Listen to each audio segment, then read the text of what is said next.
উত্তর ত্রিপুরা জেলার ২ নম্বর জেলা পরিষদ আসনে বিজেপি প্রার্থীর ঝোড়ো প্রচারে এক প্রকার কমায় বিরোধী শিবির। প্রতিদিন মাঠ চষে বেড়াচ্ছেন বিজেপি দলের ওই প্রার্থী। উল্লেখ্য, জেলা পরিষদের ২ নম্বর আসনে মামুনি রায় টিকিট পান, যদিও তিনি বিগত ৫ বছরের জেলা পরিষদের সদস্য ছিলেন। আর যেহেতু চলতি ত্রিস্তরীয় নির্বাচনে উত্তর জেলা পরিষদের সভাধিপতির আসনটি মহিলা সংরক্ষিত, সুতরাং দল এবার মামুনি রায় সহ আরো ২-১ মহিলা প্রার্থীকে পাখির চোখ হিসেবে দেখছে। ২ নম্বর আসনের প্রার্থী মামুনি রায়ও প্রতিদিন গণদেবতাদের দুয়ারে দুয়ারে গিয়ে ভোট ভিক্ষা এবং আশীর্বাদ চাইছেন।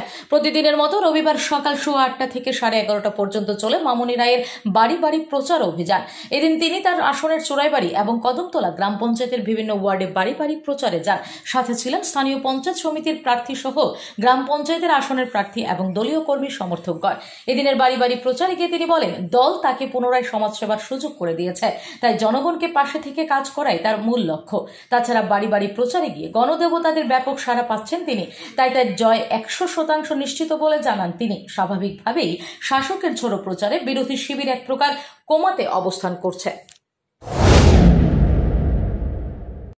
আজকে চুরাইবাড়ি পঞ্চায়েতের 1 নং ওয়ার্ডে বাড়ি বাড়ি প্রচার করছি।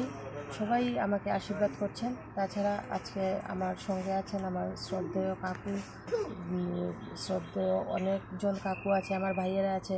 এরা সবাই সকাল 8টা থেকে আমার সঙ্গে সবার বাড়ি বাড়ি প্রচার করছেন। সবার থেকে ভালোই আশীর্বাদ পাচ্ছি। আপনার জয়ের বিষয়ে কতটুকু আশাবাদী? আশা তো মোটামুটি তো আশাবাদী, ঠিকই, একদম 100%ই আশাবাদী। ভোটারদের উদ্দেশ্যে আপনার কি বার্তা থাকবে? ভোটারদের উদ্দেশ্যে একটাই আমার বার্তা থাকবে যে ওনারা গত 5 বছরও আমাদেরকে আশীর্বাদ করে এই জায়গায় এনেছিলেন। আবারও এই আশীর্বাদটা করলে পরে আমরা বা যারাই থাকবো সবাই আমরা তাদের জন্য যতটুকু পারি অতটুকু সাধারণ মানুষের জন্য করার চেষ্টা করব।